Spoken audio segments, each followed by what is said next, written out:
Vamos então resolver o problema 2 do capítulo 3 do livro de Física Matemática do Butkov.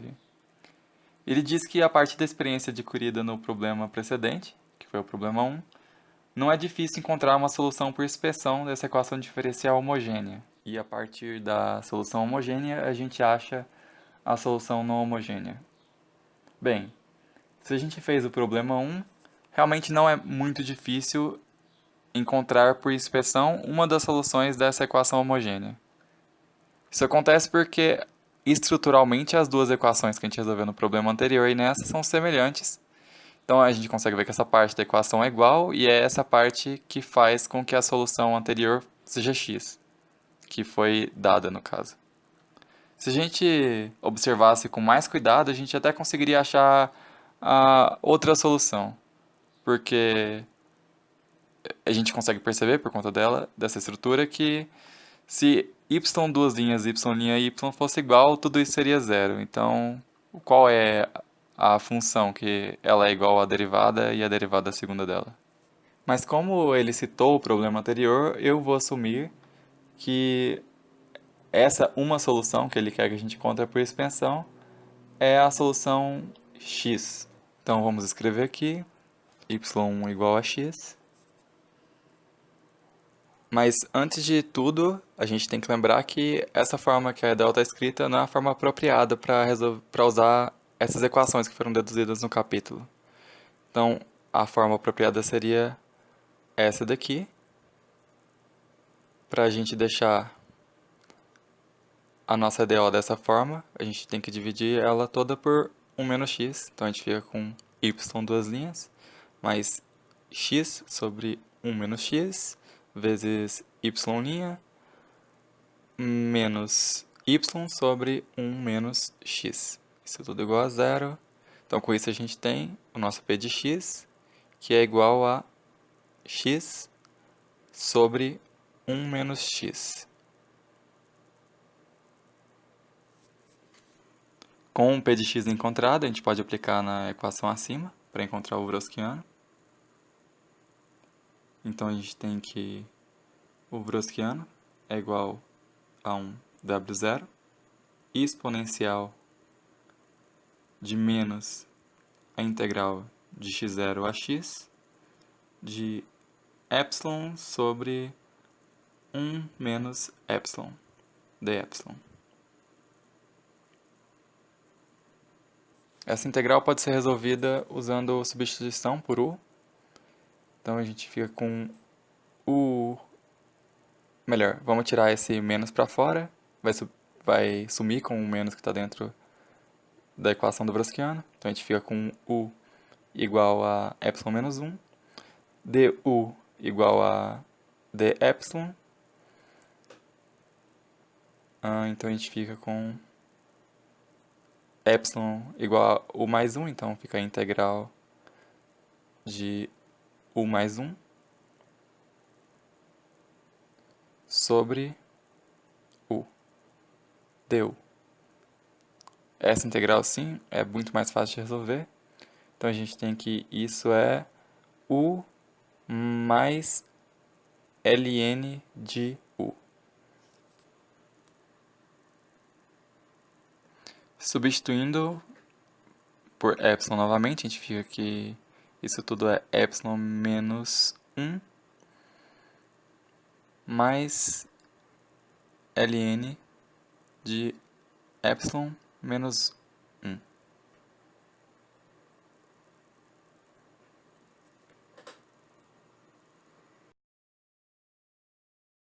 Aplicando de x0 a x, a gente tem que o Wroskiano vai ser igual a W0 exponencial de x menos x0 menos 1 mais ln de x menos 1 sobre x0 menos 1.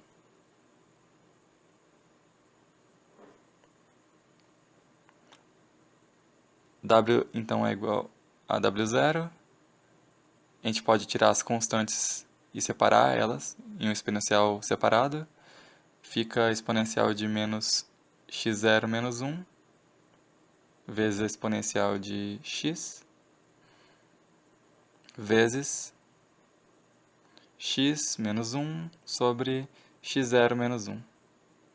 As constantes a gente pode juntar todas elas, vamos chamá-las de C0. A gente fica que o Wroskiano então é igual a C0 vezes a exponencial de x vezes x menos 1. Agora que a gente tem o Wroskiano, a gente pode achar nosso y2. A gente sabe que y2 é igual a y integral de x1 a x do Wroskiano de eta vezes d eta sobre y1 de eta ao quadrado. A gente já conhece esses valores, então a gente pode aplicar. A gente tem que x vezes c0. Vamos separar a integral em duas, então a gente fica com integral de x1 a x, exponencial de eta vezes eta sobre eta ao quadrado, d eta, menos a integral de x1 a x de e elevado a eta ao quadrado, d eta. Então a gente tem que resolver essas integrais para achar o nosso valor de y2. Então vamos separar as integrais aqui. Integral de e elevado a eta sobre eta, d eta, menos integral de e elevado a eta sobre eta ao quadrado, d eta. A primeira integral, ela é uma integral especial, que a gente diz que a resposta é i de x. A gente pode entrar um pouco em pânico quando ela aparece, mas a gente vai ver que mais pra frente ela deixa de ser um problema. A segunda integral, a gente pode resolver ela usando o método de integração por partes. Então vamos escrever ela aqui. d eta, a gente pode chamar u de e elevado a eta. Então du vai ser igual a e elevado a eta, d eta. A gente tem que dv, então vai ser igual a 1 sobre eta ao quadrado. Então, v vai ser igual a menos 1 sobre eta. Aplicando tudo isso, a gente tem então que a nossa integral, que é a integral de e elevado a eta sobre eta ao quadrado d eta. Isso tudo vai ser igual a u vezes v, que vai ser menos e elevado a eta sobre eta, menos a integral de, aqui fica mais, 1 sobre eta exponencial de eta d eta. Isso aqui a gente já sabe, que é aquela nossa funçãozinha especial. Então a gente tem que a nossa resposta então é menos exponencial de eta sobre eta mais e i de x, mais nossa constante.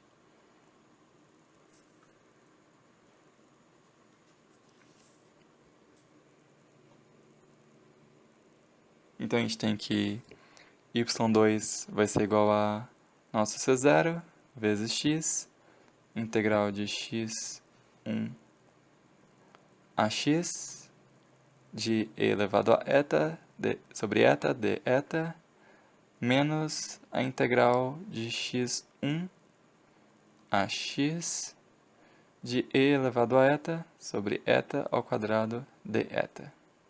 A gente resolveu essas integrais, então substituindo a gente fica que c0 vezes x vezes e i de x menos e elevado a eta sobre eta, isso aqui é negativo, mais e i de x. Isso aplicado de x0 a x. O ei corta, então a gente fica só com essa parte, e o negativo também é anulado. A gente fica que y2 então é igual a c0 vezes x vezes aplicando isso, fica e elevado a x sobre x menos e elevado a x1 sobre x1. Isso tudo, se a gente multiplicar, então, juntar as constantes, a gente fica que isso é uma constante, vamos chamar de constante 1, vezes e elevado a x, mais uma outra constante. A solução homogênea é a soma das duas soluções, então a gente tem que YH, que é igual a C1 e elevado a x, mais um C2 vezes x.